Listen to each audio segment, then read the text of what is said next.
We are currently out at our pond, and we are working on our pond revitalization project. We are involving the cleanup of the surrounding area and hopefully repopulating with native species.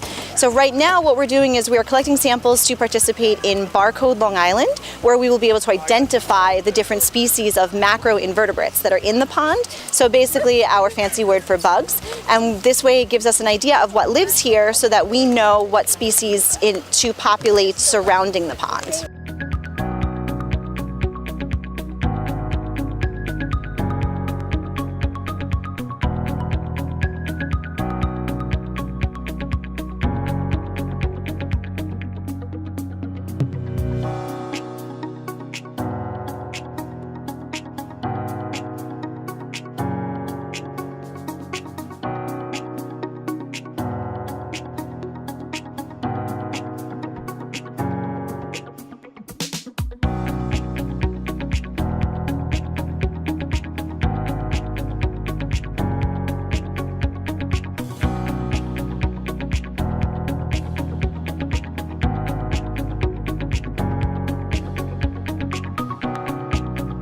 We're trying to find at least 20 macroinvertebrates to freeze and then test and try to identify.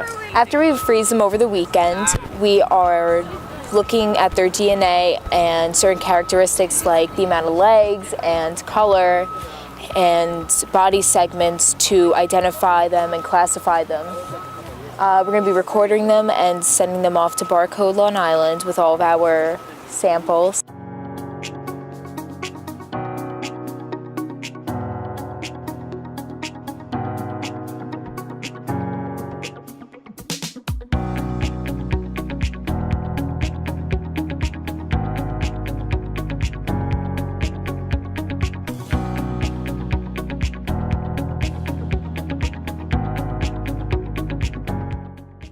In addition to identifying our species of macroinvertebrates for Barcode Long Island, is we're trying to revitalize the pond in the surrounding area so that we can repopulate the plant species that we have with native species. So we've connected with LINPI, which is the Long Island Native Plant Initiative, and we have one of their volunteers working with us. We're going to be taking measurements of the pond using Google Earth so that we can give her an accurate map of the size and the area of our pond and where our current species are located. And she's going to design a new environment around our pond, which would include what species we would expect to see there.